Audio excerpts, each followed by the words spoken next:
আসসালামু আলাইকুম। Mercedes বেঞ্জের web ষোলোতে সিরিজের উপরে যে বাসগুলো বাংলাদেশে এসেছে প্রায় ম্যাক্সিমাম বাসই কিন্তু হচ্ছে অ্যাক্সিডেন্টের শিকার হয়েছে।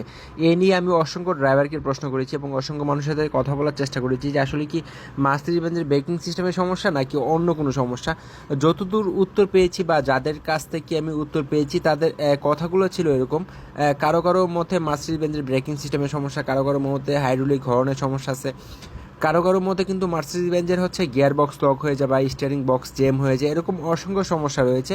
তবে তার বিপরীতে হচ্ছে কিছু কথা বলেছে। আমি হচ্ছে গতকালকে বাংলাদেশের খুবই জনপ্রিয় একটি অপারেটর ব্র্যান্ডের সাথে কথা বলেছি, একজন ড্রাইভারের সাথে কথা বলেছি। তিনি আমাকে বলেছে মার্সিডিজ বেঞ্জের হচ্ছে তারাই সমস্যা খুঁজে পায় যারা হচ্ছে মার্সিডিজ বেঞ্জ চালাতে যায় না বা মার্সিডিজ বেঞ্জ চালানোর মতো অভিজ্ঞতা তাদের নেই।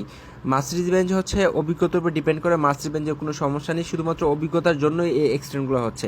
তো আদৌ হচ্ছে এক একজন ড্রাইভারের মধ্যে একরকম কথা শুনে হচ্ছে আমি নিজে বিভ্রান্তিতে পড়ে গেছি যে হচ্ছে কোনটা সঠিক আর কোনটা মিথ্যা। আপনাদের কাছে কি মনে হয় কোনটা সঠিক? মার্সিডিজ বেঞ্জ কি আসলেই এটা ভারত বেঞ্চ, মানে সমস্যা শুধু রয়েই গেছে, নাকি এটা অরিজিনালি জার্মান মার্সিডিজ বেঞ্চ?